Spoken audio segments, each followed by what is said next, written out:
नमस्कार, आपण पाहताय कोकणचं नंबर 1 महा चॅनल कोकण सात लाईव्ह. बातमीपत्रात आपलं स्वागत. सुरुवात करूया हेडलाईन्सनं. हेडलाईन्सचे प्रायोजक आहेत टायझर, go for gold, golden prints collection. रिफायनरीबाबत प्रमोद जठार यांची महत्त्वाची माहिती. राणेंचा औद्योगिक महोत्सव फ्लॉप, वैभव नाईकांची खरमरीत टीका. आणि करता करविता शेवटी तोच, कहाणी असहाय्य नारीची. कोकण सात लाईव्हचा स्पेशल रिपोर्ट. हेडलाईन्सचे प्रायोजक आहेत टायझर, go for gold, golden prints collection. आता पाहूयात सविस्तर बातम्या.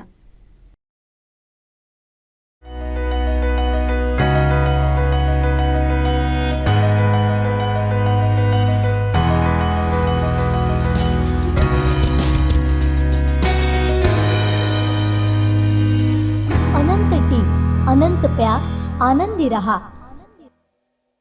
ग्रीन रिफायनरी होणार हे फायनलच आहे असं सांगताना माजी आमदार प्रमोद जठार यांनी रिफायनरीबाबत महत्त्वाची माहिती दिली आहे. पाहुयात काय म्हणालेत प्रमोद जठार. रिफायनरी आता होणार हे निश्चित आहे. जो काही शिवसेनेचा विरोध होता तो सगळा विरोध माननीय मुख्यमंत्र्यांनी केराची त्या विरोधाला टोपली दाखवली आणि केंद्र सरकारला पत्र पाठवलं. लवकरच हा प्रकल्प सुरू होईल. MIDC आणि रिफायनरी या सगळ्या यंत्रणा आता मैदानावर उतरून काम करत आहेत. आम्ही त्यांच्याकडे 2-4 मागण्या केंद्र सरकारच्या या रिफायनरीच्या मंत्र्यांकडे ठेवणार आहोत. लवकरच रिफायनरीच्या मंत्र्यांची भेट आम्ही नारायणरावांच्या राणेसाहेबांच्या नेतृत्वाखाली घेतो आहोत. 25 तारखेला त्यासाठी दिल्लीमध्ये एक आढावा बैठक होईल. या बैठकीमध्ये जे रिफायनरीला लागणारं पाणी आहे ते स्थानिक कुठल्याही धरणातनं न घेता ते कोयनेमधनं जे फुकट जाणारं पाणी आहे ते संपूर्ण सिंधुदुर्ग रत्नागिरीच्या किनारपट्टीला फिरवावं आणि ते रिफायनरीसाठी घ्यावं. म्हणजे पाण्याचं दुर्भिक्ष दूर होईल. दुसरं म्हणजे जो रोजगार, लागभर मुलांना रोजगार निर्माण होईल तो सिंधुदुर्ग आणि रत्नागिरीतल्या गावातल्या भूमिपुत्रांना मिळावा. याच्यासाठी सगळे ITI जे रिफायनरी ताब्यात घ्यावेत आणि स्किल्ड लेबर्स तयार करण्याची प्रक्रिया सुरुवात करावी. त्याचबरोबर या सिंधुदुर्ग आणि रत्नागिरीमधल्या ज्या काही आरोग्याच्या समस्या आहेत त्याच्यासाठी सुद्धा रिफायनरीने मदत करावी. या सगळ्याचा बॅकलॉग दूर करण्याचं काम आम्ही 25 तारखेच्या मंत्र्यांच्या सोबत होणाऱ्या बैठकीमध्ये आढावा घेणार आहोत. त्यानंतर या सगळ्या मागण्या तयार करून केंद्र सरकारला आणि रिफायनरी मंत्र्यांना या सगळ्याचा अहवाल आम्ही देणार आहोत. परंतु आता रिफायनरी होणार, लवकरच त्याची सुरुवात होईल. 10 वर्ष उशिरा का होईना पण रिफायनरीचं काम आता सुरू होईल. कोकणाला न्याय मिळेल. रिफायनरीची जागा महाराष्ट्र सरकारने सुचवल्याप्रमाणे बारसू इथे होईल. सगळ्या यंत्रणा तिथे कामाला लागलेल्या आहे. परंतु बारसूत जरी झालं तरी नाणारच्या ठिकाणी ज्या मंडळींना जागा द्यायची आहे भविष्यात ती जागा सुद्धा रिफायनरीच्या माध्यमातून घेऊन तिथे सुद्धा पेट्रोकेमिकल हब कसा उभा करता येईल याच्याविषयी सुद्धा आमची चर्चा सुरू आहे. संपूर्ण कोकणसह जगभरातील ताज्या घडामोडी सर्वात प्रथम पाहण्यासाठी कोकणचं नंबर 1 महा चॅनल कोकण सात लाईव्हचं YouTube चॅनल सबस्क्राईब करा आणि लेटेस्ट अपडेटसाठी बेल आयकॉन क्लिक करा. रासायनिक खतांच्या व कीटकनाशकांच्या अति वापरामुळे जमिनींचे आरोग्य बिघडले. यावर फक्त एकच उपाय, ऊर्जित शाश्वत जीवाणू समृद्ध सेंद्रिय खत. शेतकरी मित्रांनो, शाश्वत हे खत सर्व फळझाडे, फुलझाडे, ऊस, हळद, भाजीपाला इत्यादी सर्व पिकांसाठी उपयुक्त आहे. शाश्वत खताच्या वापराने पिकांच्या मुळांची लांबी व संख्या वाढते. शेतकरी बंधूंसाठी ऊर्जित शाश्वत जीवाणू खत वाढविल शेतकऱ्यांची आर्थिक पत. काजवा शेतकरी सेवा केंद्र, पंडूर. आमदार वैभव नाईक आणि राणे कुटुंबीय यांच्यात कायमच शाब्दिक युद्ध रंगताना पाहायला मिळतं. अशातच पुन्हा एकदा आमदार वैभव नाईक यांनी केंद्रीय मंत्री नारायण राणे यांच्या औद्योगिक महोत्सवावर खरमरीत टीका केली आहे. पाहुयात काय म्हणालेत वैभव नाईक. खरं तर राणे नेहमी दुसऱ्यावर टीका करण्याचं काम करत असतात. मग विरोधी पक्षाचे लोकप्रतिनिधी असून देत किंवा सिंधुदुर्ग जिल्ह्यातल्या जनतेवर असून देत, आणि त्यामुळेच राणेंचा दोनदा पराभव या ठिकाणी झालेला आहे. राणे नेहमीच आश्वासन देत असतात आणि त्या आश्वासनाकडे ते पूर्तता करत नाहीत. त्यामुळे लोक राणेंना कंटाळले आहेत. अशा उद्योजक शिबिराला सुद्धा लोकांनी सुद्धा उत्स्फूर्तपणा आहे, परंतु हे राणेने घेतल्यामुळे ह्यांना या शिबिरामध्ये कोण लोक आले नाहीत आणि त्यामुळे राणेंची विश्वासार्हता संपलेली आहे. कणकवलीतलं उद्योग प्रदर्शन होतं, याचा फियास्को या ठिकाणी झालेला आहे. खरं तर राणेंनी काल उद्योग प्रदर्शन या ठिकाणी घेतलं. त्या उद्योग प्रदर्शनाला त्यांच्या पक्षातील स्वपक्षातील पदाधिकारी, स्वपक्षातील लोकप्रतिनिधी किंवा स्वपक्षातील कार्यकर्ते आणि सिंधुदुर्ग जिल्ह्यातील जनता का नव्हती याचा विचार राणेंनी केला पाहिजे. कारण राणे याआधीसुद्धा राज्य सरकारमध्ये 5 वर्ष उद्योगमंत्री होते. त्या उद्योगमंत्रीच्या काळामध्ये त्यांनी कुठलाही उद्योग आणला नाही आणि कुठलाही एक नवीन रोजगार निर्माण केला नाही. आणि त्यामुळे आता राणे केंद्रामध्ये उद्योगमंत्री झाल्यानंतर MSCB त्या खात्याचे उद्योगमंत्री झाल्यानंतरसुद्धा राणेंनी या जिल्ह्यामध्ये गेल्या वर्षभरामध्ये एकही उद्योग आणला नाही, एकही नवीन रोजगार निर्माण केला नाही. आणि त्यामुळे राणेंना केंद्रातील मंत्रिपद हे नुसतं शिवसेनेवर टीका करण्यासाठी आहे. राणेंना मंत्रिपदामध्ये भारतीय जनता पार्टी किंवा जनतेला आता कळून चुकलं आहे की राणे या जिल्ह्यामध्ये उद्योग आणू शकत नाहीत, राणे या जिल्ह्याचा विकास करू शकत नाहीत. तर राणेंना हे मंत्रिपद केंद्रातलं हे फक्त शिवसेनेवर आरोप करण्यासाठी आहे. आणि निश्चितपणे येणाऱ्या काळामध्ये शिवसेनेच्या माध्यमातून या जिल्ह्यामध्ये अनेक योजना चालू आहेत. रत्नसिंधूच्या माध्यमातून सुद्धा रोजगार निर्माण चालू आहे. कालच्या कृषी प्रदर्शनाला राणे टीका करतात. त्या कृषी प्रदर्शनाला जवळजवळ 40,000 लोकांनी भेट दिली आणि राणेंच्या 50 लाख रुपये खर्च करून या औद्योगिक प्रदर्शनाला 400 लोकांनी सुद्धा भेट दिली नाही. याचा राणेंनी विचार करावा. आणि राणे नेहमीच सांगत असतात की आपण स्वतः उद्योजक आहात म्हणून, परंतु माझं जिल्हावासियांना विनंती आहे की राणे उद्योजक आहेत याचा कोणी आदर्श घेऊ नये, कारण त्यांनी काय उद्योग केलेत हे संपूर्ण महाराष्ट्राच्या जनतेला माहिती आहे. आणि त्यामुळे राणेंवर विश्वास आता लोकांचा राहिला नाही आणि या राणे जिल्ह्यात रोजगार निर्माण करणार नाहीत याची खात्री आता लोकांना पटलेली आहे. संपूर्ण कोकणसह जगभरातील ताज्या घडामोडी सर्वात प्रथम पाहण्यासाठी कोकणचं नंबर 1 महा चॅनल कोकण 7 लाईव्हचं यूट्यूब चॅनल सबस्क्राईब करा आणि लेटेस्ट अपडेटसाठी बेल आयकॉन क्लिक करा. अक्षय तृतीयेच्या शुभ मुहूर्तावर प्रसिद्ध ज्वेलर्स जगन्नाथ गंगाराम पेडणेकर आपल्यासाठी घेऊन येत आहे सोने खरेदीची अपूर्व संधी. आता लाभ घ्या जगन्नाथ गंगाराम पेडणेकर ज्वेलर्स यांच्या सुलभ मासिक हप्त्यात सोने खरेदी योजनेचा. याचबरोबर 15 एप्रिल ते 31 मे पर्यंत पैजण महोत्सव. त्याचबरोबर 15 एप्रिल ते 31 मे पर्यंत खरेदी करा आणि मिळवा खास discount. Jagannath Gangaram Pednekar jewellers, shop number 4 ते 11, एकदंत प्लाझा, बस स्थानकासमोर, कणकवली, जिल्हा सिंधुदुर्ग. फोन केंद्राच्या ओबीसी यादीमध्ये समावेश करावा यासाठी महाराष्ट्रातलं वैश्यवाणी समाजाचं शिष्टमंडळ 30 मेला दिल्ली इथं जाणार असल्याची माहिती माजी आमदार प्रमोद जठार यांनी देवगडमध्ये दिली. पाहुयात काय म्हणालेत प्रमोद जठार.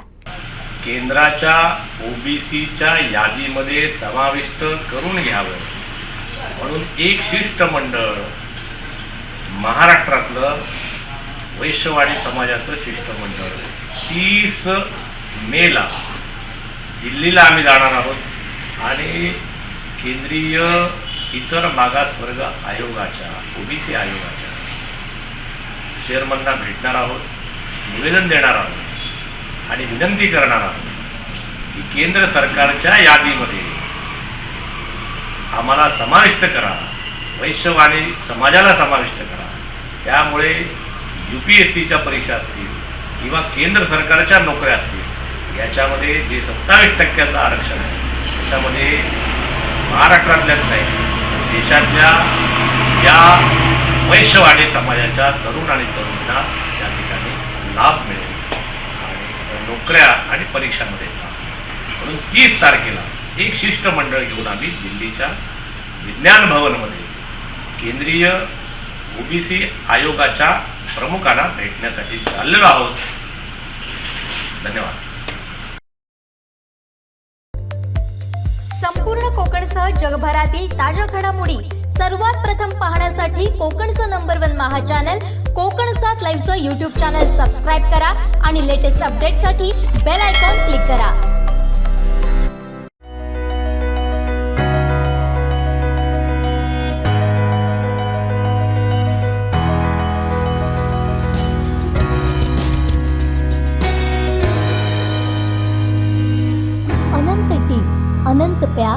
आनंदी रहा. दरवर्षी पावसाळ्यात देवबाग गाव भीतीच्या छायेखाली असतो, त्यामुळे महत्त्वाच्या ठिकाणी बंधारा व्हावा अशी मागणी ग्रामस्थांनी केंद्रीय मंत्री नारायण राणे यांच्याकडे देवबाग दौऱ्यात केली होती. यानंतर तात्काळ 1 कोटी मंजूर करत राणेंनी वचनपूर्ती केली. माजी खासदार निलेश राणेंनी यासाठी विशेष मेहनत घेतली. रविवारी प्रत्यक्षात या बंधाऱ्याच्या कामाचं केंद्रीय मंत्री नारायण राणे यांच्या हस्ते भूमिपूजन करण्यात आलं. यावेळी पुरोहित आणि ख्रिस्ती धर्मियांचे फादर उपस्थित होते. यावेळी फादर संजय यांनी त्यांच्या धर्मशास्त्रानुसार मंत्रपठण केलं. तुझे नाव पवित्र मानले जाओ, तुझे राज्य येवो, जसे स्वर्गात तसे पृथ्वीवर तुझ्या इच्छेप्रमाणे हो. आमची रोजची भाकर आम्हाला दे, जशी आमच्या अपराधांना क्षमा करतो तसं आमचं क्षमा कर आणि आम्हाला वाद वाटेल. दरम्यान पुरोहित अरविंद सामंत यांनी विधिवत पूजा करत मंत्रपठण केलं. आता कोकणी माणूस म्हटलं की गाराणं तर मस्त आहे. सामंतांनी सुरुवात केली. बघता बघता त्यांनी उपस्थितांची मनस जिंकली. आज आमचे आमदार आपल्या कुडाळ आणि मालवण मतदारसंघात नव्हे तर पण सिंधुदुर्ग जिल्ह्यात सुद्धा चांगल्या बहुमताने पुढच्या निवडणुकीत चांगल्या प्रमाणे आमच्या देवबाग काय पूर्णपणे सिंधुदुर्ग नाव गुलाबजाम झेंडावरती येऊ वया आणि भाजपतो कमळ फुला वया अशी तुमची अपेक्षा मान्य करून द्या. ग्रामदैवता, स्थानदैवता, कुलदेवता यांसह सायबिणीला त्यांनी आपल्या गाराण्यातून साथ घातली. हे आमचे केंद्रीय मंत्री नारायण राणे साहेब गेले असत. आज त्यांच्या हस्ते भूमिपूजन आज त्यांनी आरंभलेला असा. तो चांगल्या प्रमाणे आमच्या देवबागसाठी खूप त्यांनी केलेला असा आणि आतापर्यंत करणारच. आणि आजपासून त्यांची जी काही इच्छा कामना परिपूर्ण केली असेल ती आज भूमिपूजन केलं असता. आज आमचे दुसरे साहेब लिहिलेले असतात त्यांचे चिरंजीव साहेब, त्यांचा सुद्धा माझा आशीर्वाद. त्यांचा आशीर्वाद त्या महापुरुषाने, त्या आपल्या वेलंकणीने, त्याचप्रमाणे पंचायतीने, रामेश्वराने आणि मोबरेश्वर, पंढरीनाथ, श्रीकृष्ण, सिद्धेश्वर, काशी विश्वेश्वर सगळ्या देवतांनी त्यांना चांगल्यापैकी आशीर्वाद देऊन हे आमचं भूमिपूजन केलं असं. त्याच्यावर त्यांनी कृपादृष्टी ठेवली असं आणि अजूनपर्यंत आमच्या देवबाग गावात त्यांनी खूप प्रेम दाखवलेला असा. आणि ह्या असाच आबादी रावान त्यांची आमचे भाजपातर्फे आमचे हे केंद्रीय मंत्री नारायण राणे साहेब भरपूर मतांनी सुद्धा पुढे जसे आता केंद्रीय मंत्री असतात त्याच्या पुढेही सुद्धा आणखी साहेब आमचे होऊ नये आणि त्यांना चांगल्यापैकी आयुष्य भरपूर देऊन त्यांचे चिरंजीव आपले आपले झाले असं मान्य करतो. संपूर्ण कोकणसह जगभरातील ताज्या घडामोडी सर्वात प्रथम पाहण्यासाठी कोकणचं नंबर 1 महा चॅनल कोकण 7 लाईव्हचं यूट्यूब चॅनल सबस्क्राईब करा आणि लेटेस्ट अपडेटसाठी बेल आयकॉन क्लिक करा. कोकणात यायचं आणि घर घ्यायचं तर फक्त ओट्राचंच. होय, Otra business park, new Otra, Otra prestige, Otra residency आणि ओट्रा ग्लोबल सिटी असे भव्यदिव्य प्रकल्प, सर्व अत्याधुनिक सोयींनी युक्त 1 RK 1 BHK commercial shop, office service apartments, hotels आणि रिलेटर्स फ्लॅट अवघ्या 9,37,000 उपलब्ध. बुकिंगसाठी संपर्क 8530 33 34 11 आणि 8530 04 34 11. ओट्रा ग्रुप ऑफ कंपनीज. सिंधुदुर्ग जिल्हा परिषदेच्या वतीनं देण्यात येणारा सन 2020-21 आदर्श ग्रामसेवक पुरस्कार देवगड तालुक्यातील ग्रामसेवक प्रदीप नारकर यांना प्रदान करण्यात आला होता. पशुपक्षी मेळाव्यात त्यांना पालकमंत्री उदय सामंत यांच्या हस्ते गौरविण्यात आलं. मूळचे कुडाळ तालुक्यातील नारूर गावचे रहिवासी असलेल्या प्रदीप नारकर यांच्याशी संवाद साधला आमचे पॉलिटिकल ब्युरो भरत केसरकर यांनी. नमस्कार, मी भरत केसरकर, कोकण 7 लाईव्हमध्ये स्वागत आहे. सिंधुदुर्ग जिल्हा परिषदेच्या वतीने आयोजित कृषी पशुपक्षी मेळाव्याची सांगता होते आणि पालकमंत्र्यांच्या हस्ते विविध ग्रामसेवकांना सन्मानित करण्यात आलेला आहे. यावर्षी 2021चा जो आदर्श ग्रामसेवक मिळालेले नारकर आपल्यासोबत आहेत. नारकरजी, खूप खूप धन्यवाद. आज सन्मानित करण्यात आलंय. 2021 आदर्श पुरस्कार तुम्हाला ग्रामसेवक म्हणून मिळालेला आहे आणि आज त्याचा सन्मान करण्यात आला आहे. काय पहिली प्रतिक्रिया आहे? खूप बरं वाटतंय. मुळातच जिल्हा परिषद सिंधुदुर्गने आमचा जो सन्मान केला याबद्दल मी जिल्हा परिषदचे खूप आभारी आहे. आमचे मुख्य कार्यकारी प्रजित नायर सर, या जिल्ह्याचे पालकमंत्री सामंत साहेब, तसेच पूर्ण आमचे जिल्हा परिषदचे पदाधिकारी अधिकारी आणि देवगडचे गटविकास अधिकारी यांना मी खूप धन्यवाद देतो, कारण माझ्या या झालेल्या कामाची पोचपावती मला दिलेली आहे. खरोखर मला खूप आनंद वाटतो. नारूर तुमचा मूळ गाव आणि देवगडमध्ये तुम्ही काम करताय. किती वर्ष सेवा झाली आणि हा पुरस्कार तुम्हाला केव्हा, कुठच्या वर्षासाठी तुम्हाला सन्मानित करण्यात आलं? माझं मूळ गाव नारूर कुडाळ. मी देवगडमध्ये गेली 14 वर्ष काम केलंय. यामध्ये कुणकेश्वरमध्ये 6 वर्ष आणि 7 वर्ष दाबोळेमध्ये. दाबोळेमध्ये मी 7 वर्ष काम केलं. यामध्ये मी वेगवेगळ्या योजना गाव विकासासाठी ज्या राबवायच्या असतात त्या मी राबवलेल्या. याच्यामध्ये बायोगॅस असेल, त्यानंतर एमआरजीएस असेल, त्यानंतर पाण्याच्या वेगवेगळ्या योजना असतील, त्यानंतर ज्या काही शासनाच्या सर्व योजना असतील त्या मी लोकांपर्यंत पोहोचवल्या. त्याच्या वैयक्तिक लाभाच्या योजना असतील, जसं घरकुल योजना असेल किंवा एखाद्याला एमआरजीएसमधनं गोठा द्यायचा असेल, सिंचन विहीर द्यायचं असेल, यामध्ये गावाचा GDP किंवा गावाची ग्रोथ कशी होईल याकडे मी लक्ष दिलेलं आहे. आणि त्याप्रमाणे मी गेल्या ह्या 14 वर्षामध्ये काम केलेलं आहे. आणि त्या कामाची खरोखरच आज मला खूप आनंद होतोय की शासनाने मला दखल घेऊन मला आदर्श ग्रामसेवक पुरस्कार म्हणून सन्मानित केलेलं आहे. मला राज्यस्तरीय सुद्धा पुरस्कारासाठी जिल्हा परिषदने माझं नामांकन केलेलं आहे. तोही पुरस्कार मला मिळेल अशी मला आशा वाटते आणि मी खूप जिल्हा परिषदचा आभारी आहे. देवगडमध्ये तुमची पूर्ण सेवा झाली की याआधी कुठे तुम्ही सेवा केलेल्या आहेत जिल्ह्यामध्ये? ना, मी देवगडमध्ये 2008 साली माझी सेवा सुरू झाली. कुणकेश्वरमध्ये मी पहिल्यांदा ग्रामसेवक म्हणून रुजू झालो आणि तिथून माझी सेवेला सुरुवात झाली. देवगडमध्ये गेली 14 वर्ष मी माझं काम करत आहे आणि चांगलं सचोटीने मी काम करून लोकांना चांगल्या प्रकारची सेवा मी दिलेली. तुमच्या पत्नी पण सोबत आहेत. मॅडम, मिस्टरांना पुरस्कार मिळाला, कसा आनंद होतोय? खूप आनंद वाटत आहे आणि समाधान वाटत आहे. म्हणजे आपण केलेल्या कामाची पोचपावती या ठिकाणी मिळालेली आहे. याबद्दल जिल्हा परिषद प्रशासनाचे आभारी आहोत. तुम्ही पण सेवेत आहात काय गृहिणी आहात? मी सेवेमध्ये आहे, उपशिक्षिका आहे. कुठे काम करता? मी कुणकेश्वर म्हणजे जिल्हा परिषद केंद्र शाळा कुणकेश्वर नंबर 1 या ठिकाणी उपशिक्षिका म्हणून कार्यरत आहे. हा पुरस्कार मिळाल्यानंतर कसं समाधान आणि आनंद वाटतं? समाधान यासाठी वाटत आहे की आम्ही आमचं कुटुंब सांभाळत असताना सुद्धा आमचा जो पूर्ण वेळ आहे तो एकंदरीतच या सर्व कामासाठी देत असतो आणि त्यामुळे आम्ही केलेल्या याच्या कामाची पोचपावती एक मिळालेली आहे आम्हाला असं वाटतं या ठिकाणी. सेवा तर आपण बजावत असतो, परंतु हा पुरस्कार मिळालाय. हा पुरस्कार मिळताना तुम्ही जे मन लावून काम केलं, काही विशेष कामं केलं, तर याचा उल्लेख तुम्ही करू शकाल का या निमित्ताने? निश्चितपणे ग्रामपंचायत संत गाडगेबाबा स्वच्छता अभियान असेल, याच्यामध्ये दाबोळे ग्रामपंचायतीने 3य क्रमांक.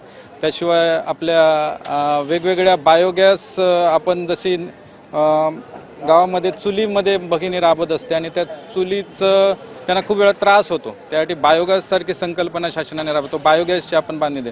त्याच्या एमआरजीएसमध्ये सिंचन विहीर म्हणजे पाण्याचा जो लोकांना खूप प्रॉब्लेम होतो आणि त्यानंतर पाणी त्यांना मे किंवा एप्रिल मे मध्ये खूप त्रास होतो, तर वैयक्तिक लाभाची आम्ही सिंचन विहीर दिलेली आहे.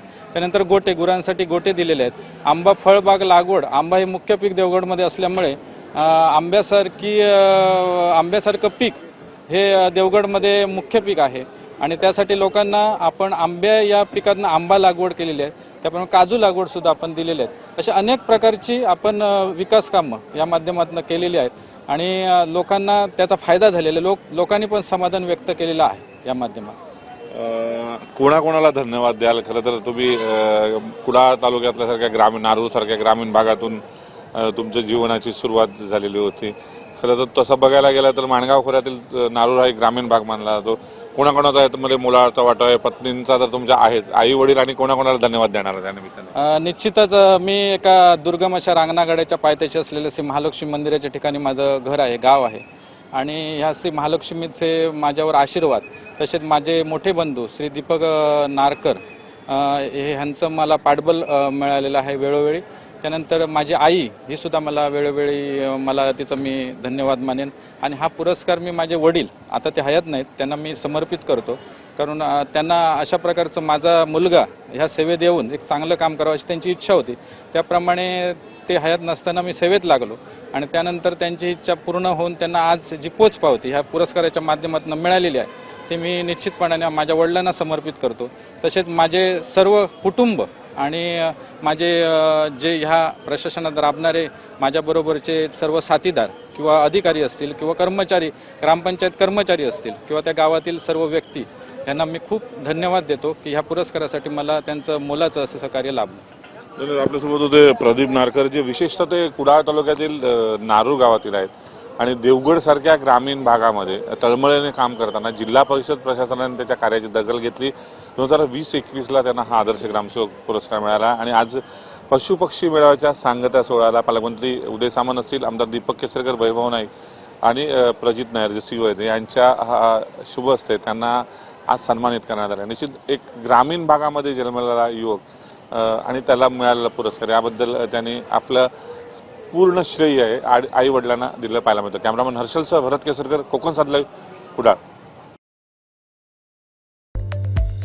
संपूर्ण कोकणसह जगभरातील ताज्या घडामोडी सर्वात प्रथम पाहण्यासाठी कोकणचं नंबर 1 महा चॅनल कोकण 7 लाईव्हचं यूट्यूब चॅनल सबस्क्राईब करा आणि लेटेस्ट अपडेटसाठी बेल आयकॉन क्लिक करा.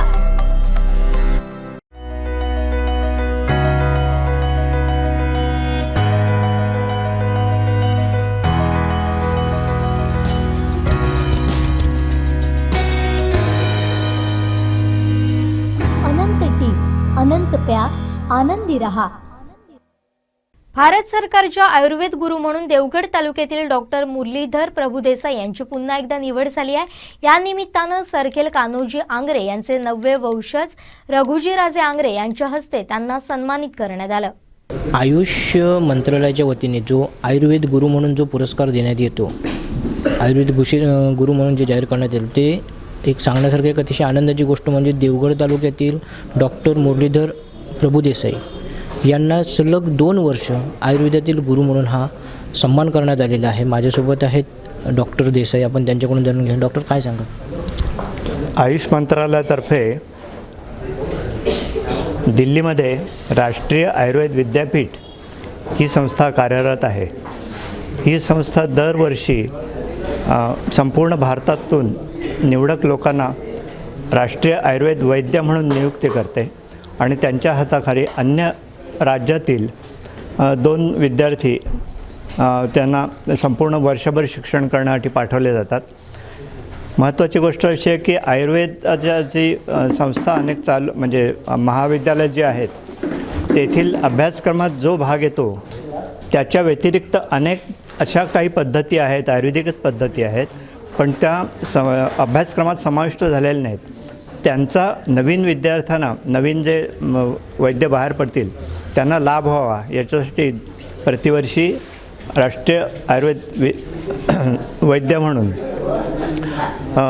काही अशा निवडक मान्यवरांना मान्यता मिळते आणि त्यापैकी माझ्यावर अशी जबाबदारी आली. सध्या माझ्याकडे एक उत्तर प्रदेशातून आणि दुसरा राजस्थानपासून असे 2 विद्यार्थी आहेत. गेल्या वर्षी गुजरात आणि केरळ अशा राज्यातले 2 विद्यार्थी आले होते आणि त्यांना गुरु शिष्य परंपरेप्रमाणे आमच्या इथे शिक्षण दिलं जातं. धन्यवाद. तर हे होते डॉक्टर प्रभुदेसाई. सलग 2 वर्षे त्यांना आयुर्वेदातील हा मान दिला गेला आहे आणि त्यामुळे आज संपूर्ण गावाच्या वतीने त्यांचा कान्होजी आंग्रे यांचे 9वे वंशज आज रघुजी आंग्रे या ठिकाणी आले होते. त्यांच्या हस्ते त्यांचा सत्कार करण्यात आला. खरंच ही देवगडसारख्या कटकमतेमधील भागातील ग्रामीण भागातील या गावातून एक चांगला डॉक्टरांचा इथे सन्मान झालेला आहे. त्याबद्दल संपूर्ण गावासाठी भूषण आहे. सिंधुदुर्ग लाईव्हसाठी स्वप्नील लोके, देवगड. संपूर्ण कोकणसह जगभरातील ताज्या घडामोडी सर्वात प्रथम पाहण्यासाठी कोकणचं नंबर 1 महा चॅनल कोकण 7 लाईव्हचं यूट्यूब चॅनल सबस्क्राईब करा आणि लेटेस्ट अपडेटसाठी बेल आयकॉन क्लिक करा. विधात्यावर मनापासून श्रद्धा आणि भक्तिभाव असेल तर तो आपल्या कोणत्या ना कोणत्या रूपात मदतीसाठी धावतोच. विज्ञान आणि तंत्रज्ञानानं कितीही प्रगती केली तरी याची आजही प्रचिती आल्याशिवाय राहत नाही. असाच एक प्रसंग नुकताच घडला. तो प्रसंग नेमका काय होता, काय असं घडलं, पाहूया. सहसा रात्री या परिसरात कोणी दिसत नाही असा श्रीदेव उपरलकरचा परिसर. रविवारी रात्री 10-10:30ची वेळ. प्रसिद्ध व्यावसायिक आबा कोटकर श्रीदेव उपरलकरचं दर्शन घेऊन निघत होते. त्याचवेळी त्यांना 1.5-2 वर्षांच्या चिमुरडीसह एक महिला उपरलकर देवस्थानाबाहेर बसलेली दिसली. सुरुवातीला त्यांनी गांभीर्यानं लक्ष दिलं नाही, मात्र ज्या ठिकाणी कधी कोण बसत नाही अशा ठिकाणी ही महिला काय करत असावी अशी शंका त्यांच्या मनात आली. ती काहीशी घाबरलेली दिसत होती. निश्चितच काहीतरी वेगळा प्रकार असल्याचं त्यांना वाटलं. आबा कोटकर नेहमीच अशा लोकांची आस्थेनं चौकशी करतात. याही वेळेस त्यांनी या महिलेकडे जाऊन विचारपूस केली. तिनं आपलं नाव सुचिता राणे असं सांगितलं. आपण पारपोली येथून आल्याचंही ती म्हणाली. अधिक विचारूनही आणखीन काहीच माहिती तिच्याकडून मिळत नव्हती. नक्कीच कोणत्या तरी संकटात ती असावी असा आबा कोटकर यांना संशय आला. तिच्या सोबत असलेली चिमुरडीही घाबरलेल्या अवस्थेत होती. त्यामुळेच तिला अशा अवस्थेत एकटं टाकून जाणं त्यांना बरोबर वाटेना. रात्रीची वेळ होती. आजूबाजूला कोणीच दिसत नव्हतं. परिस्थिती गंभीर असल्यामुळे आबांचा पाय निघत नव्हता. मात्र काहीतरी करायला हवं याचा ते विचार करत होते. अशा प्रसंगात चटकन धावून येणाऱ्या व्यक्तींची नावं त्यांच्या समोर येत होती. मग त्यांनी चटकन फोन लावला कोकण 7 लाईव्ह आणि दैनिक कोकण 7चे संपादक सागर चव्हाण यांना. कोटकर यांनी वस्तुस्थिती सांगितली आणि त्यानंतर सागर चव्हाण यांनी सगळी सूत्र हलवायला सुरुवात केली. ती महिला पारपोली येथील असल्यानं त्यांनी आपल्या मोबाईलमध्ये असलेला पारपोली नावानं सेव्ह केलेल्या नंबरवर फोन केला. तो थेट लागला सामाजिक कार्यकर्ते विश्वास नाईक यांना. सागर चव्हाण यांनी आपला परिचय देऊन असहाय्य महिलेची माहिती त्यांना दिली. यावेळी विश्वास नाईक यांनी सदर महिलेला आपण ओळखत असून तिचं माहेर कुठे, तिचं सासर कुठे, तिचा नवरा कोण याबाबतची माहिती त्यांनी दिली. ही सर्व माहिती देतानाच त्यांनी सर्वात महत्त्वाची आणि धक्कादायक अशी माहिती दिली ती म्हणजे या महिलेचं मानसिक संतुलन बिघडल्याची. अशावेळी हे प्रकरण अतिशय सावधगिरीनं आणि संवेदनशीलतेनं हाताळण्याचं मोठं आव्हान असतं. त्यानंतर सागर चव्हाण यांनी सदर महिलेच्या नातेवाईकांना सावंतवाडी पोलीस ठाण्यात घेऊन येण्यास सांगितलं. दरम्यान पारपोली येथून सावंतवाडी देईपर्यंत सदर महिलेला सावंतवाडी पोलीस ठाण्यात सुरक्षित ठेवण्यात येईल असंही सागर चव्हाण यांनी नाईक यांना सांगितलं. त्यानंतर सागर चव्हाण यांनी दुसरा फोन फिरवला तो थेट पोलीस निरीक्षक शंकर कोरे यांना. सदर घटनेची इत्थंभूत माहिती दिल्यानंतर शंकर कोरे यांनी सावंतवाडी पोलीस ठाण्यातून गाडी पाठवतो असं आश्वासन दिलं. त्यानंतर पुन्हा सागर चव्हाण यांनी आबा कोटकर यांना फोन करून सदर महिलेची पारपोली येथून नातेवाईक न्यायला येत आहेत असं सांगितलं. तसेच नातेवाईक पारपोली येथून येईपर्यंत सदर महिलेला घेऊन तुम्ही सावंतवाडी पोलीस ठाण्याला जावा असं सांगितलं. कोरेंनी सांगितल्याप्रमाणे पोलिसांची गाडी उपरलकर देवस्थान इथं पोहोचली. त्या महिलेला आणि चिमुरडीला पोलीस ठाण्यात नेलं. हा साराच प्रकार अनाकलनीय होता. या महिलेनं खूप वेळ काही खाल्लं नसावं असं दिसत होतं. त्यामुळे आबा कोटकर यांनी त्या महिलेच्या जेवणाची व्यवस्था केली. हे होत असतानाच रात्री 1च्या सुमारास पोलीस ठाण्यात या महिलेचे नातेवाईक पोहोचले. त्यानंतर पोलिसांनी रीतसर जबाब घेतले. पोलीस ठाण्यात विश्वास नाईक यांच्यासह तिचा भाऊ सुशील राणे आले. पोलिसांनी तिच्या भावाचा जबाब नोंदवून घेतला. त्यावेळी भावाकडून त्या महिलेची हकीकत समजली. सकाळी नवऱ्याचं आणि तिचं भांडण झालं होतं. त्या रागातून ती 2 वर्षांच्या चिमुकलीला घेऊन घराबाहेर पडली. पोलिसांनी नवऱ्याशी संपर्क साधण्याचा प्रयत्न केला परंतु त्याचा फोन बंदच होता. शेवटी महिलेला नातेवाईकांच्या ताब्यात देण्यात आलं. मध्यरात्री 2 वाजता ती महिला चिमुरडीसह आपल्या माहेरी सुखरूप पोहोचली. श्रीदेव उपरलकर हा भक्तांचा पाठीराखा आहे. त्याच्या चरणाशी आलेल्या या महिलेचं रक्षण करण्यासाठी देव कोणकोणत्या रूपात आला आणि त्यानं महिलेला सुखरूप घरी पोहोचवलं हे खरं तर सामान्य माणसांच्या आकलनापलीकडचं आहे. या संपूर्ण घटनाक्रमात ज्यांनी या महिलेला सुखरूप पोहोचण्यास मदत केली त्यांच्या रूपानं जणू देवच धावला. रात्री अपरात्रीही देवाच्या देवत्वाची अशी प्रचिती देणारी ही घटना. शेवटी करता करविता तोच आहे.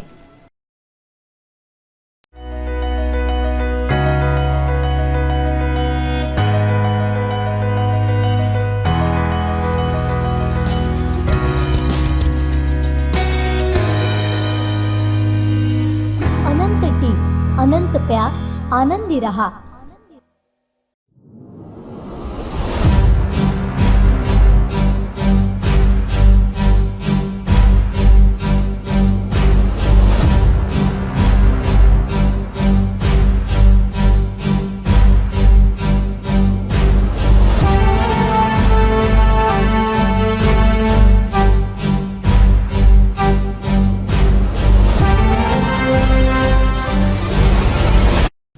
सरखेल कान्होजी आंग्रे यांचे 9वे वंशज रघुजी राजे आंग्रे हे देवगड तालुक्यातील विजयदुर्ग येथील श्रीदेव रामेश्वर मंदिरात चांदीच्या मूर्तीच्या प्रतिष्ठापनेसाठी आले होते.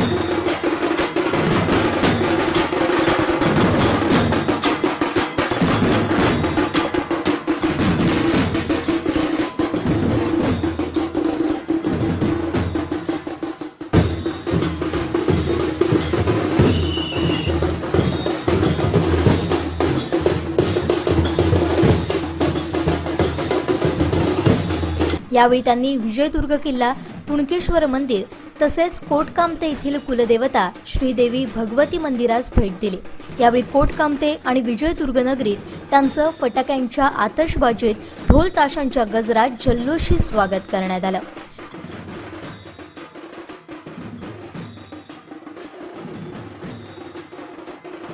यावेळी कुणकेश्वर आणि कोटकामते येथील कार्यक्रमात व्यासपीठावर रघुजी राजे आंग्रे, सौ भैरवी आंग्रे, इनामदार श्री भगवती संस्थान कोटकामतेचे अध्यक्ष गणेश खाडी, श्रीदेव कुणकेश्वर देवस्थान ट्रस्टचे अध्यक्ष संतोष लब्दे, कुणकेश्वर सरपंच चंद्रकांत घाडी, कोटकामते सरपंच विजय कुडपकर, खुडी सरपंच मनाली मुणगेकर, दहिभाव सरपंच शुभांगी राणे, तुकाराम तेली, प्रसाद गोडबोले आदी मान्यवर उपस्थित होते.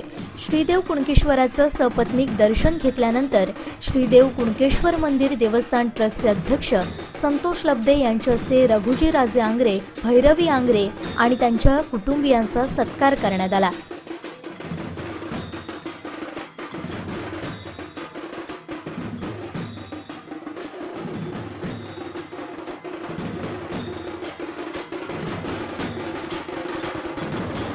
कुणकेश्वर नंतर राजे कोटकामतेकडे जाण्यास प्रयाण केलं. सायंकाळी कोटकामते नगरीत फटाक्यांच्या आतषबाजीत, ढोल ताशांच्या गजरात भव्य मिरवणूक काढून रघुजी राजे आंग्रे यांचं कोटकामते नगरीत स्वागत करण्यात आलं.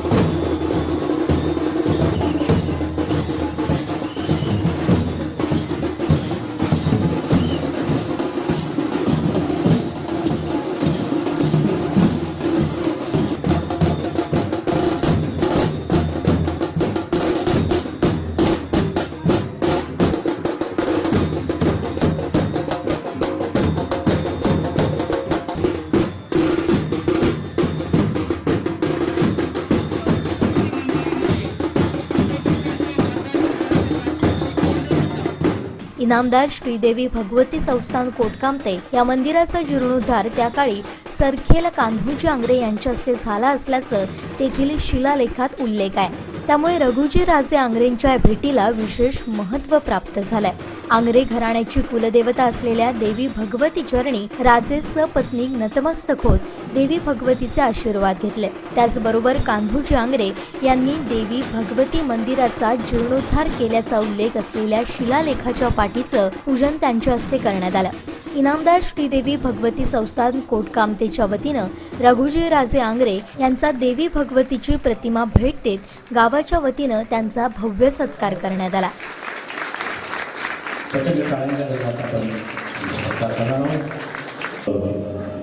त्याचा स्वीकार करावा.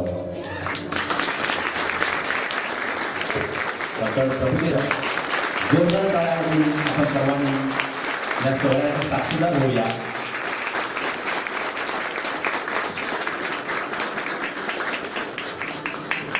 दरम्यान आयुर्वेद गुरु म्हणून शासनाकडून गौरवण्यात आलेल्या कोटकामते येथील डॉक्टर मुरलीधर प्रभुदेसाई यांचा रघुजी राजे आंग्रे यांच्या हस्ते सत्कार करण्यात आला.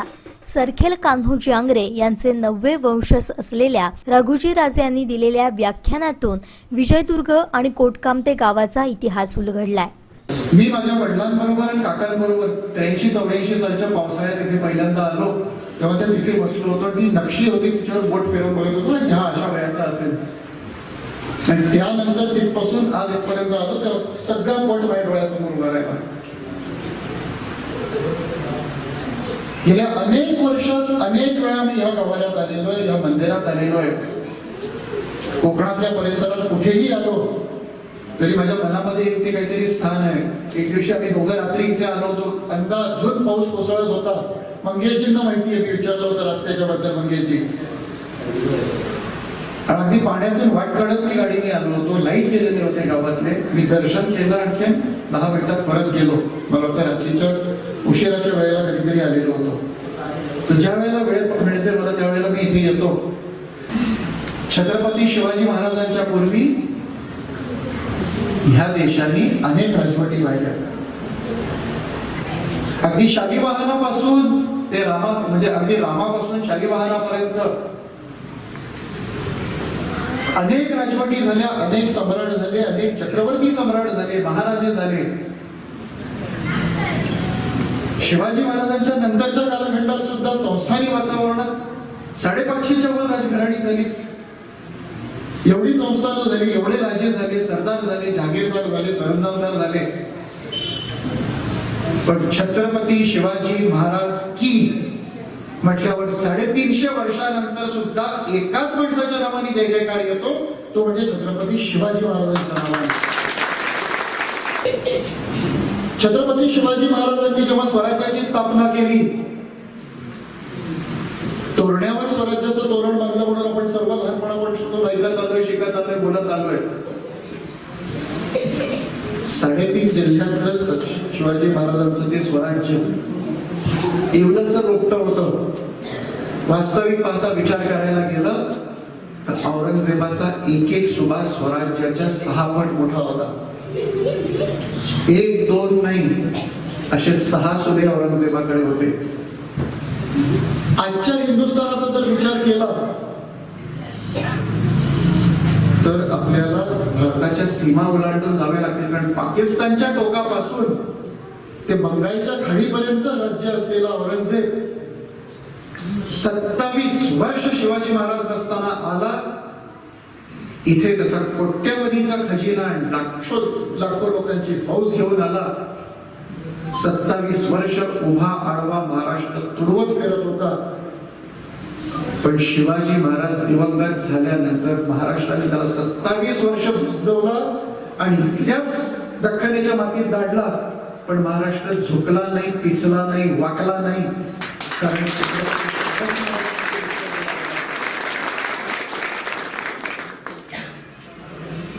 महाराज गेल्यानंतरची काय परिस्थिती होती?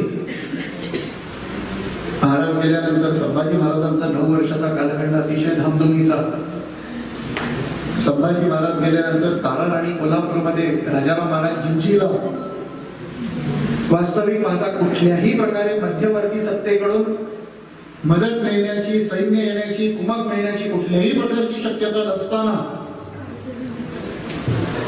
धनाजी जाधव असतील, संताजी घोरपडे असतील, कान्होजी आंग्रे असतील, हे आणि असे अनेक वीर आपल्या आपल्या भाग्यामध्ये असलेलं जे काय असेल त्या आपल्या भाग्यावर तुळशीपत्र ठेवून स्वराज्याचं रक्षण करण्यामध्ये लागलेले होते. कोणाचं स्वराज्य होतं ते? शिवाजी भोसल्यांचं स्वराज्य होतं, कान्होजी आंग्र्यांचं स्वराज्य होतं, धनाजी जाधवांचं स्वराज्य होतं. कोणाचं होतं? तर शिवाजी महाराजांनी जी दीक्षा दिली होती, तुमचं आणि आमचं राज्य, लोक कल्याणकारी राज्याची जी संकल्पना शिवाजी महाराजांनी सर्वात प्रथम मांडली. त्यामुळे ह्या वयाच्या लेकरापासून ते 80 वर्षाच्या म्हाताऱ्यापर्यंत प्रत्येकाला वाटत होतं हे राज्य माझं आहे, हे शिवाजी महाराजांचं राज्य नाही. तर शिवाजी महाराजांनी ही जबाबदारी माझ्यावर दिलेली आहे आणि त्यातूनच स्वराज्याचं रक्षण झालंय. ज्या इंग्रजांची आणि पोर्तुगीजांची पश्चिम किनारपट्टी करता भांडणं व्हायची, ज्या इंग्रजांचं पास आणि पोर्तुगीजांचं कर्तास घेतल्याशिवाय आमच्या व्यापाऱ्याचं बोट सुद्धा समुद्रात उतरू शकायचे नाही, आणि ज्या इंग्रजांना साक्षात आलमगीर औरंगजेब आजकाल औरंगजेब सुद्धा बऱ्याच लोकांना फार प्रिय आहे. तर साक्षात औरंगजेब आपल्या आईला जेव्हा मक्केला पाठवायचं होतं तेव्हा त्या इंग्रजांना पैसे देतोय आणि सांगतोय मलबारी चाच्यांपासून माझ्या आईचं आणि बायकोचं रक्षण करा, तिला मक्केला बोटीने जाऊ द्या, हे मी तुम्हाला पैसे देतो. म्हणजे त्यांचा किती दरारा असेल. आणि त्या इंग्रजांना आमच्याच सत्तेने ठणकावून सांगितलं, इथून प्रवास करायचा असेल, तुम्ही काय मोठे असाल ते तुमच्या देशात, पश्चिम किनारा आमचा वसईपासून वेगवेगळ्यापर्यंत प्रवास करायचा असेल तर गप गुमान निमोड दस्तक घ्या, नाही तर परिणामांना तयार राहा. आपण जर आपल्या विचारांशी आणि आपल्या कृतीशी ठाम राहिलो आणि आपले उच्चार, आचार आणि विचार हे एका दिशेत चालणारे राहिले तर आपल्याला कुठल्याही प्रकारच्या उद्बोधनाची, प्रबोधनाची, गुरुमंत्राची गरज नाही. आपले पूर्वज आजपर्यंत जे करत आले तो वारसा आपण समजून राहिलो, त्यांनी केलेल्या चुका टाळत राहिलो तरी मला वाटतं उद्याचं भवितव्य आपलं उज्ज्वल आहे. एवढंच बोलतो. आई भगवती मातेला परत एकदा वंदन करतो. आपण मला इथे सगळ्यांनी बोलवलं, मला माझ्या घरचा मान सन्मान दिला आणि आपण एवढं प्रेम दिलं त्याबद्दल मी कोटकामटे ग्रामस्थ, या परिसरातली सगळी ज्ञात अज्ञात मंडळी, त्यांचं मला नावं सुद्धा माहिती नाही अशी मंडळी, त्या सर्वांचे पुन्हा एकदा आभार मानतो. संपूर्ण कोकणसह जगभरातील ताज्या घडामोडी सर्वात प्रथम पाहण्यासाठी कोकणचं नंबर 1 महा चॅनल कोकण 7 लाईव्हचं यूट्यूब चॅनल सबस्क्राईब करा आणि लेटेस्ट अपडेटसाठी बेल आयकॉन क्लिक करा. प्रवेश सुरू 2022 वर्षासाठी. हजारो इंजिनियर आणि डॉक्टर घडवणारी अशी ही देश पातळीवरील नामांकित आणि एकमेव संस्था परफेक्ट अकॅडमी. 10वी नंतरच्या सायन्स करणाऱ्या विद्यार्थ्यांसाठी इंटिग्रेटेड कोर्स, जेई आणि नीट 2 वर्षांसाठी. कुडा इथं 11वीची पहिली बॅच 26 एप्रिल 2022 पासून.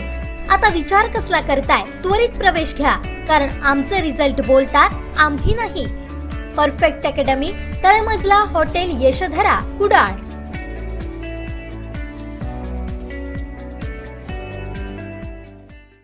कुडा नगर पंचायतीच्या वतीनं शहरात स्वच्छता अभियान राबवण्यात येत आहे. कुडा नगर पंचायतीचे उपनगराध्यक्ष मंदार शिरसाट, नगरसेविका श्रुती वर्दम यांच्या मुख्य उपस्थितीत शहरातील पान बाजार भागातील राणे बेकरीच्या मागील बाजूस असणाऱ्या सार्वजनिक विहिरीची स्वच्छता राबवण्यात आली. मागील जवळपास 10 वर्ष या सार्वजनिक विहिरीमधील झुडपं गाळ काढण्यात आला नव्हता. 1980 मध्ये माजी आमदार कैलासवासी बाली किनळेकर यांनी या सार्वजनिक विहिरीचं बांधकाम पूर्ण केलं होतं. कुडाळ शहरातील प्रतिष्ठित नागरिक किनळेकर गुरुजी यांच्या हस्ते या स्वच्छता मोहिमेचा शुभारंभ करण्यात आला. कुडाळ नगर पंचायतीच्या वतीनं पावसाळा काही दिवसांवर येऊन ठेपल्यामुळे शहरातील नाले, गटार, विहिरी स्वच्छ करण्याची मोहीम सुरू आहे. स्वतः कुडाळचे नगराध्यक्ष मंदार शिरसाट यांनी ऑनफिल्ड येत वॉर्ड क्रमांक 4 मधील विहिरीच्या स्वच्छतेकडे लक्ष दिलं.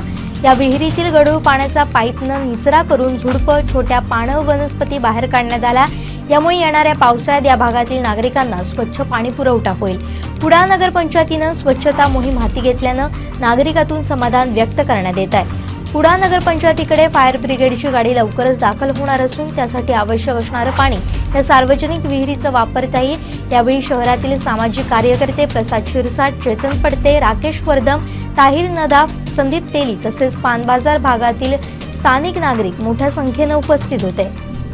कुडाळ नगरपालिका क्षेत्रामध्ये जवळपास 27 ग्रामपंचायतीच्या विहिरी आहेत आणि गेली कित्येक वर्ष या विहिरीतला गाळ काढण्याचा उपक्रम नगरपालिकेच्या माध्यमातून आम्ही घेतलेला आहे. आणि त्या काळामध्ये कुडाळ नगरपालिकेची जेव्हा फायर ब्रिगेडची गाडी आहे त्या फायर ब्रिगेडच्या गाडीला लागणारं पाणी असेल त्या सार्वजनिक विहिरीतून उपसा होईल आणि भविष्यात कधी विद्यमानाला पाणी टंचाई आली तर त्या विहिरीचं पाणी उपसा करून त्या ठिकाणी पोहोचवण्यासाठी त्या विहिरींची साफसफाई करण्याचा उपक्रम नगरपालिकेच्या माध्यमातून आणि मी नगराध्यक्ष असतील, उपनगराध्यक्ष असतील, सर्व नगरसेवकांच्या माध्यमातून आम्ही घेतलेला आहे. आज आम्ही जी विहीर साफ केलेली आहे पानबाजार येथील. त्याचा इतिहास सांगायचा झाला तर 1980 मध्ये माजी आमदार कैलासवासी बाली किनळेकर यांच्या माध्यमातून विहीर बांधण्यात आलेली, त्याची आठवण जागी करण्यासाठी आम्ही सुरुवात या विहिरीपासून आम्ही आज केली. संपूर्ण कोकण कोकणसह जगभरातील ताज्या घडामोडी सर्वात प्रथम पाहण्यासाठी कोकणचं नंबर 1 महा चॅनल कोकण 7 लाईव्हचं यूट्यूब चॅनल सबस्क्राईब करा आणि लेटेस्ट अपडेटसाठी बेल आयकॉन क्लिक करा.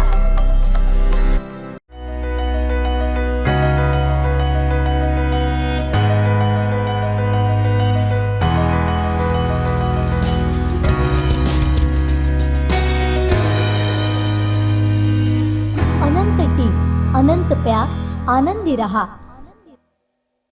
इन्सुलीतील हजरत सय्यद हुसन शाह रहमतुल्लाह अलेह यांच्या दरबारी उरूस उत्सव उत्साहात साजरा करण्यात आला. 100 वर्षांची परंपरा असलेला हा उत्सव आहे. इन्सुलीतील हजरत सय्यद हुसन शाह रहमतुल्लाह अलेह यांच्या दरबारी उरूस उत्सव मोठ्या उत्साहात साजरा करण्यात आला. या उत्सवास 100 वर्षांची परंपरा असून हा उरूस गावातील बांधव एकत्रित येत साजरा करतात. 18 मेला भक्तिमय वातावरणात हा उरूस साजरा झाला. या समाधी स्थळाची पूजा अर्चा झाल्यावर विविध धार्मिक कार्यक्रम पार पडले. चादर अर्पण करण्यात आली. के तारे अब किसे सैयद पुकारे तुम हमारे हम तुम्हारे या नबी सलाम अलैका या रसूल सलाम अलैका या हबीब सलाम अलैका सलवातुल्लाह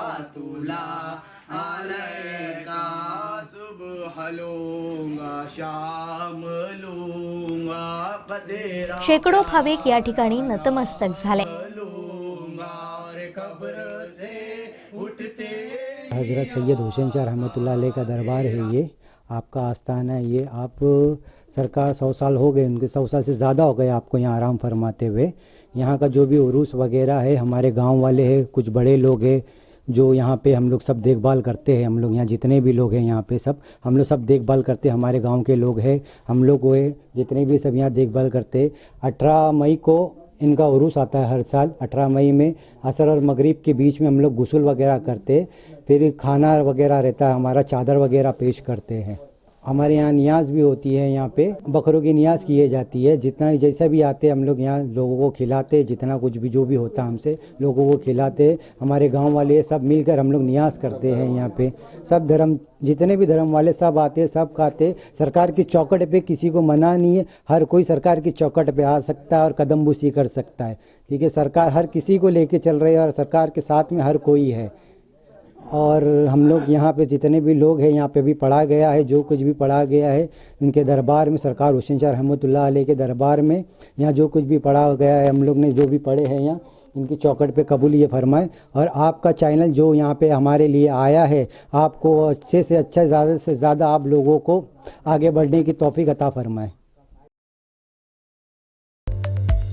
संपूर्ण कोकणसह जगभरातील ताज्या घडामोडी सर्वात प्रथम पाहण्यासाठी कोकणचं नंबर 1 महा चॅनल कोकण 7 लाईव्हचं यूट्यूब चॅनल सबस्क्राईब करा आणि लेटेस्ट अपडेटसाठी बेल आयकॉन क्लिक करा. शेवटी ठळक घडामोडी पुन्हा एकदा. हेडलाईन्सचे प्रायोजक आहेत टायझर, go for gold, golden prints collection. रिफायनरीबाबत प्रमोद जठार यांची महत्त्वाची माहिती. राणेंचा औद्योगिक महोत्सव फ्लॉप, वैभव नाईकांची खरमरीत टीका. आणि करता करविता शेवटी तोच, कहाणी असहाय्य नारीची. कोकण 7 लाईव्हचा स्पेशल रिपोर्ट. हेडलाईन्सचे प्रायोजक आहेत टायझर, go for gold, golden prints collection. बातमीपत्रात वेळ झाली आहे. इथेच थांबण्याची. पाहत रहा कोकणचं नंबर 1 महा चॅनल कोकण 7 लाईव्ह. धन्यवाद.